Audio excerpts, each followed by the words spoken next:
नमस्कार दोस्तों, good evening. आपका एनके स्टडी के यूट्यूब चैनल पर एक बार फिर से स्वागत है। उत्तर प्रदेश सरकार आबकारी विभाग में 2% पद खत्म करने की तैयारी में। इन 2% में लगभग आपका 100 पद आएगा। 100 पद खत्म करने की तैयारी में। ये आज का लेटेस्ट न्यूज़ है। मैं आपको ये लेटेस्ट न्यूज़ क्यों दिखा रहा हूँ, क्योंकि अभी 2-3 दिन से सरकार के खिलाफ, भारत सरकार के खिलाफ या फिर उत्तर प्रदेश सरकार के खिलाफ एक मुहिम चली हुई है। ट्विटर पे कहें, यूट्यूब पे कहें, फेसबुक पे कहें, जितने भी सोशल मीडिया प्लेटफॉर्म हैं सभी पर एक मुहिम चली हुई है। चलिए मैं आपको बताता हूँ कि क्यों ये दिखाया जा रहा है।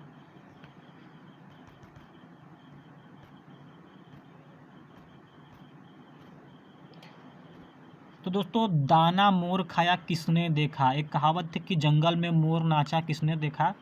अब यहाँ पे एक कहावत को एक चरितार्थ मोदी जी कर रहे हैं कि दाना मोर खाया किसने देखा। अभी सोशल मीडिया पे एक उनका मोर को दाना खिलाते हुए ट्रेंड जो है कि वीडियो कहें या फिर उनके इमेजेस वायरल हो रहे हैं। वो दाना को बड़े प्यार से, वो मोर को बड़े प्यार से दाना खिला रहे हैं और अलग अलग एंगल से जो उनका कैमरा शूट हो रहा है, बहुत ही अच्छा नज़ारा था मोदी जी का। लेकिन मन की बात तो कर रहे हैं, रोज़गार की बात कब करेंगे। ये इसलिए मन की बात पे मैं फोकस कर रहा हूँ और रोज़गार की बात पे फोकस कर रहा हूँ कि अभी 2 दिन पहले ही, आज 31 अगस्त है, 30 अगस्त या फिर 29 अगस्त को उन्होंने मन की बात की। मन की बात में उन्होंने कहा कि भाइयों और बहनों, इस समय सबसे ज़्यादा ज़रूरत है कि भारत खिलौनों के क्षेत्र में आत्मनिर्भर बन सकता है। तो भारत तो मन तो प्रधानमंत्री जी अपने मन की बात में जो है कि बात कर रहे हैं कि भारत खिलौनों के क्षेत्र में आत्मनिर्भर बन सकता है। कभी वो पकौड़े के क्षेत्र में भारत को आत्मनिर्भर बनाते हैं, कभी चाय के क्षेत्र में आत्मनिर्भर बनाते हैं, तो कभी वैसे ही आत्मनिर्भर बना देते हैं जब ज़रूरत नहीं होता है तो, या फिर ज़रूरत होता है तो वो अपने आप आत्मनिर्भर सबको बना देते हैं। जब से मन की बात उन्होंने शेयर की है, आप देख सकते हैं कि जो उनका भारतीय जनता पार्टी का जो है कि ऑफिशियल यूट्यूब चैनल है, उस पे लगभग 84 लाख डिसलाइक। ये तो 5 घंटे पहले की है, 84 लाख डिसलाइक उनको मिल चुके हैं। मैं आपको एक और इमेज दिखाता हूँ। ये जो इमेज पीएमओ इंडिया का है और इस पे लगभग 1 लाख से ज़्यादा डिसलाइक मिल चुके हैं। ये पीएमओ इंडिया का जो है कि ऑफिशियल यूट्यूब चैनल है। और एक और नरेंद्र मोदी जी का जो है कि यूट्यूब चैनल है, उस पर देख सकते हैं लाइक की अपेक्षा 31,000 जो है डिसलाइक हैं।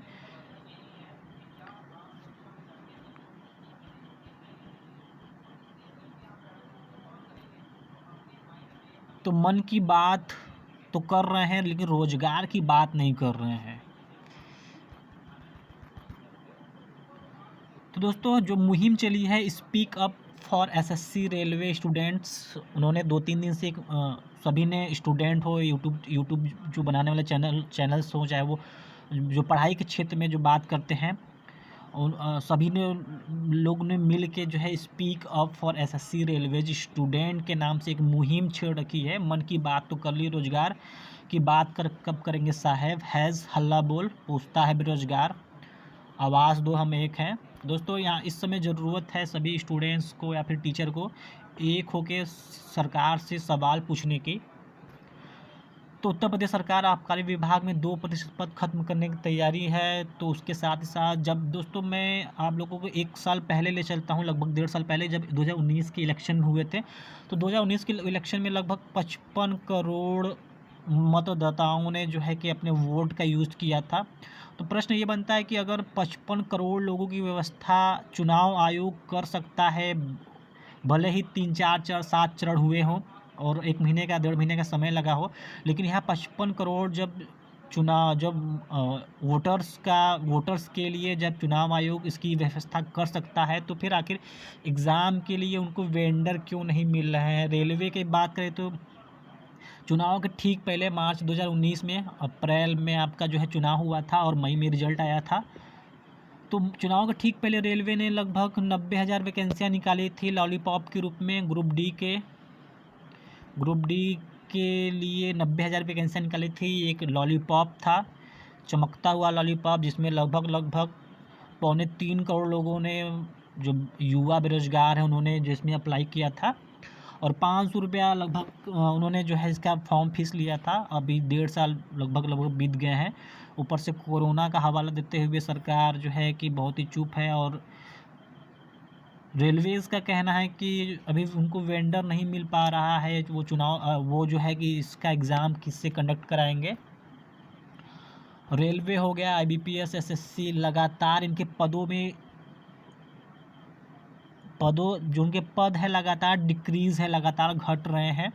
उनके पद की संख्या में 2014 से जब से भाजपा की सरकार आई है और 2020 चल रहा है, जितने भी वैकेंसियाँ आई हैं लगातार पदों में जो है कि डिक्रीज़ हुआ है, लगातार पदों में घटौती हुई है। ये वैसे भी इस सरकार को माना जाता है कि ये सरकार जो है कि सरकारी नौकरियों के खिलाफ वाली सरकार है। और ये सरकार लगातार जो है कि पदों की संख्या में कटौती कर रही है। चाहे रेलवे की बात कर ले, IBPS की बात कर ले, SSC की बात कर ले, सभी के सभी पदों में लगातार घटौती कर रही है ये सरकार। जो सरकार निकम्मी है वो सरकार बदलनी है दोस्तों। ये नारा जो है कि अब आ गया है समय बुलंद करने का कि जो सरकार निकम्मी है रोज़गार देने के मामले में, उस सरकार को तो पक्का बदलना है। अब बात करेंगे उत्तर प्रदेश की, तो उत्तर प्रदेश में यूपीपी भी है आजकल जो है एक नया रिवाज लाई है। यूपीपी जो है कि SI का एग्ज़ाम कराने के लिए जो है उसने भी जो है कि लगातार पिछले 2 महीने से, लगातार 2-3 महीनों से माहौल ऐसा बनाया हुआ है कि सरकार बहुत काम का कार्य कर रही है जो है कि एग्ज़ाम कंडक्ट कराने के लिए। SI का एग्ज़ाम हो, चाहे प्लाटून कमांडर का एग्ज़ाम हो, या फिर कोई और एग्ज़ाम हो, चाहे कांस्टेबल का ही एग्ज़ाम हो, सरकार के पास जो है कांस्टेबल के लिए भी उनको ट्रेनिंग देने के लिए जगह नहीं है, लेकिन और सब करने के लिए जगह उनके पास आ जाती है। यूपीपी SI 2-3 महीने से खेल खेला जा रहा है। 2016 के बाद 2020 ये चल रहा है।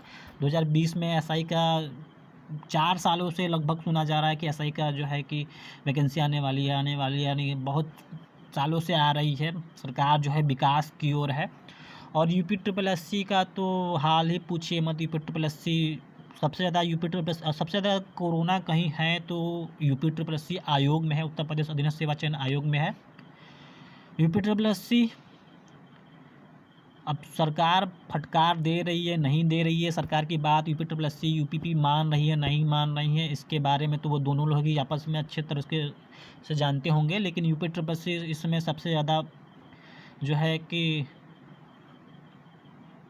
लाचार है। उसके पास या तो कोई कार्य ही नहीं है, या तो फिर कार्य है केवल पुलाव बांटने का। UPPSC थोड़ा बहुत काम कर रही है, लेकिन इसकी भी वैकेंसियाँ लटकी पड़ी है। UPPCL को पूछना ही नहीं है, सब लोग अपने मन मर्जी के मालिक हैं। अब लेकिन सरकार जो है नीट और JEE का एग्ज़ाम जो करवाने को आतुर है। क्यों आतुर है, इसके पीछे का जो क्या राज है, ये सरकार अच्छी तरह समझती होगी कि कौन नीट और JEE का एग्ज़ाम देता है, कौन रेलवे ग्रुप D का एग्ज़ाम देता है, कौन ग्रुप C का एग्ज़ाम देता है। इस सरकार को इसके बारे में अच्छे से पता है। तो मन की बात नहीं हो रही, रोज़गार की बात हो रही है। मन की बात तो हो रही है, रोज़गार की बात नहीं हो पा रही है। इस समय जो है साहब दाना खिलाने में लगे हैं मोर को। तो दोस्तों ये जो है भारतीय जनता पार्टी का ऑफिशियल है, इसको आप भी लाइक डिसलाइक अपने अनुसार करते रहिए। PMO इंडिया है नरेंद्र मोदी जी का, ये ऑफिशियल है। तो देख रहे हैं लाइक से ज़्यादा डिसलाइक पड़े हुए हैं हर तरफ।